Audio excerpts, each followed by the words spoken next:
ये बड़ी कैसे हो आप सब। उम्मीद करता हूँ बेहद अच्छे होंगे। तो आज का टॉपिक भूलने के ऊपर है, याददाश्त के ऊपर, कि कैसे हम छोटी छोटी बातों को भूल जाते हैं। कैसे हम मेरे मम्मी पापा द्वारा दिए गए पैसों से जो मैं सामान खरीदने के लिए जाता हूँ, रास्ते में ही भूल जाता हूँ, फिर आके दोबारा से पूछता हूँ कि आपने क्या मंगवाया था। इस चीज़ को हम डिमेंशिया अल्जाइमर की प्रॉब्लम बोल सकते हैं। हाँ, ये पर चीज़ परमानेंट नहीं होती।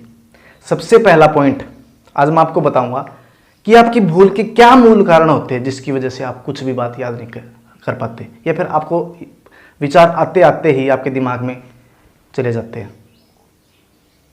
फर्ज कीजिए आपके दिमाग में किसी पॉजिटिव विचार आया आपके दिमाग में, अरे यार कल का दिन तो बड़ा मजा आएगा, कल मेरे को वहां जाना है, और आप ये विचार भूल गए।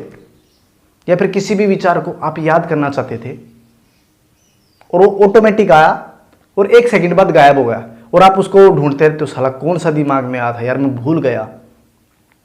इसके बाद जो पॉइंट आता है ना, वही हमारी भूल को बढ़ाता है और वही हमारी भूल को घटाता है। क्या? फर्ज कीजिए कि कोई भी विचार आया और वो चला गया, उसके बाद रिएक्ट क्या करोगे आप? रिएक्ट 99% लोग ये करते हैं, अरे यार मेरे साथ तो ऐसा ही होता है, मैं तो हूं ही भुलक्कड़, पता नहीं यार मेरे अंदर ये बीमारी कब जाएगी। पहले तो मैं बहुत अच्छी याददाश्त थी मेरी, पर अब धीरे धीरे कमज़ोर होने लग गई याददाश्त। पहले मेरी याददाश्त अच्छी थी, अब मेरी कमज़ोर हो गई। इससे क्या होगा? इससे आपकी सेल्फ एस्टीम, कॉन्फिडेंस, ये चीज़ डाउन होती है। क्यों? क्योंकि आपने मान लिया कि मैं पहले अच्छा था वो आज बेकार हूँ। और जब चीज़ पहले अच्छी होती है और आज बेकार होती है, इससे कॉन्फिडेंस और सेल्फ एस्टीम बिल्कुल डाउन पड़ जाती है। इसके बाद दूसरी आपकी गलतियाँ, कि यार मैं तो हमेशा से ही ऐसा रहूँगा, ये दिमाग तो परमानेंट दिमाग में बैठ गई, अब मैं कभी कभी भी, ये क्या है कभी भी, हमेशा, बिल्कुल नहीं, ये क्या है? परमानेंट वर्ड होते हैं। और ये परमानेंट वर्ड क्या करेंगे कि जब कोई थॉट्स आने के आसार भी होंगे आपके दिमाग में, हाँ, कि पॉजिटिव एंगल से आपके दिमाग में कोई विचार आएगा, तो वो भी नहीं आएगा, क्योंकि आपने अपने दिमाग में ये बैठा ली बात कि ये चीज़ परमानेंट है, मैं तो कभी भी ठीक नहीं होऊंगा, ये बीमारी तो भूलने की अब हमेशा ही मेरे दिमाग में बैठी रहेगी। ये चीज़ क्या है? परमानेंट स्टेटमेंट अपने दिमाग में आपने डाल दी। और जब दिमाग में लगातार अलग अलग सिचुएशन पे आपके दिमाग में ये चीज़ बैठती रहेंगी, तो इससे न्यूरल पैटर्न बनते हैं दिमाग में। न्यूरल पैटर्न से क्या होता है? हैबिट का फॉर्मेशन होता है। जब आपके दिमाग में, आप मान लीजिए आपके दिमाग में आदत हो गई, और आदत होने का मतलब टाइम टू टाइम आपके दिमाग में यही बात आती है कि यार नहीं, अब तो ना भूलने की बीमारी लगातार रहेगी मेरे दिमाग में, अब तो मैं कुछ कर ही नहीं पाऊंगा, याददाश्त मेरी तो गई, अब तो परमानेंट है। तो कुछ आना भी चाहे दिमाग में वो भी नहीं आएगा। क्यों आएगा भाई? परमानेंट स्टेटमेंट देना शुरू कर दिया।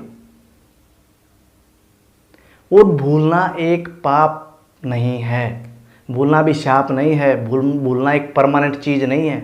अगर मैं आपकी कन्फ्यूज़न अभी दूर कर दूँ तो, कि भूलना एक पॉजिटिव फैक्ट भी है, ना कि नेगेटिव फैक्ट है।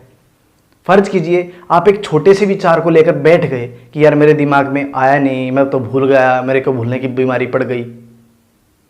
अब दिमाग में ये आने लग जाए आपके दिमाग में कि यार 6 साल का ब्रेकअप जिससे आप निकले थे, आपकी गर्लफ्रेंड छोड़ के भाग गई आपको, आपके मम्मी पापा ने आपको चीट कर दिया, भाई ने चीट कर दिया, पेरेंट्स ने कुछ कर दिया, कुछ भी लगा लो आप, वे नेगेटिव चीज़ जिसको आप भूल चुके हो, बिल्कुल साइड कर दिया आपने अपनी लाइफ से, और वही चीज़ आपके दिमाग में बार बार याद आए, तो तब क्या होगा? जिस चीज़ को मतलब आप भूलना चाहते थे, वो चीज़ अब बार बार आपके दिमाग में आ रही है। अगर ये चीज़ जब आपके दिमाग में आने लग जाए तो फिर तो ये भी ठीक बात है भाई, इस चीज़ में क्या गलती है? अब फिर आपको ये बोलना चाहिए कि यार मेरे को तो भूलने की बीमारी हो गई, उस टाइम पे तो नहीं बोलोगे आप। तो इस चीज़ को आपको पॉजिटिव लेना है कि भूलना कोई बीमारी नहीं है, भूलना एक पुण्य का काम मान सकते हो आप। तो कभी भी आपकी लाइफ में छोटा सा विचार, पॉजिटिव हो नेगेटिव हो, पॉजिटिव खासकर पॉजिटिव पे हम रिएक्ट करते हैं, तो आने के बाद आपको लगे कि वो बाईपास हो गया, फिर साइड हो गया, और आपके दिमाग में जब भी उसके बाद जो वो सिचुएशन आएगी उसमें पॉजिटिव रहना है। उसमें अपने आप को बोलना है कोई नहीं भाई, अगर ये विचार गया है तो आधे घंटे बाद लौट कर जरूर आएगा। और कोई भी चीज जब जाती है और लौट के आने के आसार होते हैं हमारे दिमाग में, ये लगता है कि वो चीज आएगी, इस चीज से क्या होती है, होप डेवलप होती है, ना कि परमानेंट। इस चीज को हमें टेम्परेरी लेना है, परमानेंट नहीं बोलना।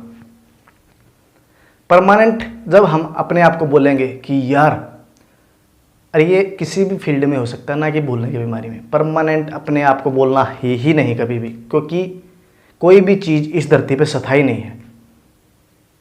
चीज़ों में बदलाव टाइम टू टाइम होता रहता है।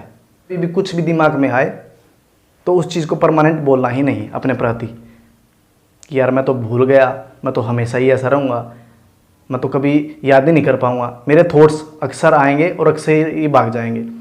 इस तरह की स्टेटमेंट परमानेंट नहीं देनी है। स्टेटमेंट क्या देनी है कि भाई आधे पौने घंटे बाद दोबारा से वापस लौट के आएगा, कोई नहीं, बाद में चिल करेंगे, कोई दिक्कत नहीं है।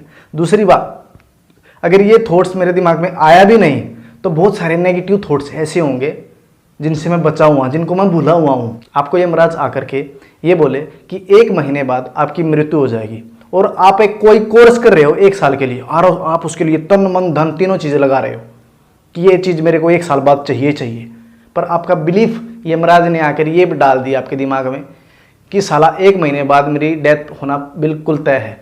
तो आप क्या उस कोर्स के लिए इतने एफर्ट्स डाल पाओगे जितने आप अभी डाल रहे थे? क्यों? क्योंकि आपकी जो होप थी वो खत्म हो गई। अब आपके दिमाग में ये विचार आने शुरू होंगे कि यार 1 महीने बाद मरना तो है, क्यों एफर्ट्स लगा रहा हूँ वहाँ पे, कोई फ़ायदा ही नहीं है इस चीज़ का। आपकी होप है ना अब ऊपर से अर्थ से फर्श पे आ गई। तो हम इस जिंदगी को इसलिए जी रहे हैं ताकि हम उम्मीद पे चले हुए हैं।